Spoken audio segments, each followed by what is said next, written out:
আবুধাবির শেখ জায়েদ grand মস্ক হচ্ছে পৃথিবীর সবচেয়ে সুন্দর মসজিদগুলোর মধ্যে একটি। প্রায় ৪১,০০০ মানুষ এখানে একসাথে নামাজ আদায় করতে পারে। শুধু তাই নয়, মসজিদটির মেইন হলটি একসাথে ১০,০০০ মানুষকে জায়গা করে দিতে পারে।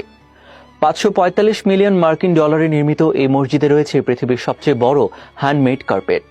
প্রায় ৫,৭০০ বর্গমিটার জায়গা জুড়ে বিস্তৃত এই কার্পেট নির্মাণ করতে ১২০০ কারিগরের প্রায় ১ বছর সময় লেগেছিল। নিউজিল্যান্ডের উল আর ইরানি কটনের মিশ্রণে কার্পেটগুলো তৈরি হয়েছিল। ৮২টি গম্বুজ বিশিষ্ট এই মসজিদটি ২০০৭ সালে সকলের জন্য উন্মুক্ত করে দেওয়া হয়। ১৯৯৬ সালে নির্মাণ শুরু হওয়া এই মসজিদটি নির্মাণ করতে সময় লেগেছে প্রায় ১১ বছর।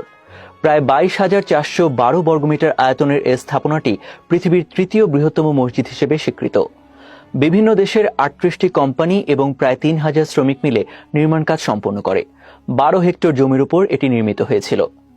মসজিদটি নির্মাণে যে সকল উপকরণ ব্যবহার করা হয়েছিল সেগুলো নিউজিল্যান্ড, মিশর, ভারত, পাকিস্তান, মরক্কো সহ বিশ্বের বিভিন্ন দেশ থেকে আমদানি করা হয়েছিল। সংযুক্ত আরব আমিরাতের প্রথম প্রেসিডেন্ট শেখ আবু জাফর জায়েদের নামানুসারে মসজিদটির নামকরণ করা হয়। শেখ আবু জায়েদের কবর মসজিদের ভেতরেই রয়েছে। মসজিদের গম্বুজগুলো মার্বেল পাথরে নির্মিত, যেগুলো নির্মাণে প্রায় ১ লাখ টন মার্বেল পাথর ব্যবহার করা হয়েছে। এই গম্বুজগুলো মরক্কোর আর্কিটেকচারাল ডিজাইনের ছোঁয়া রয়েছে। পুরো মসজিদে আছে ১,০৯৬টি কলাম। প্রতিটি কলামে ২৪ ক্যারেট সোনায় মোড়ানো হাতের কারুকাজ রয়েছে। মসজিদটি নির্মাণে অটোমন, মামলুক এবং ফ্যাটিমিড আর্কিটেকচারের সমন্বয় ঘটানো হয়েছে। এছাড়া মুঘল এবং পার্সিয়ান আর্কিটেকচারের ছোঁয়াও দেখা যায় এখানে। মসজিদের লাইটিং এর কাজ সম্পন্ন করতে সময় লেগেছিল প্রায় ৫ বছর। এই লাইটিংগুলোর অন্যতম বৈশিষ্ট্য হচ্ছে বিভিন্ন উৎসবে এগুলো আপনা আপনি রং বদলে নিতে পারে।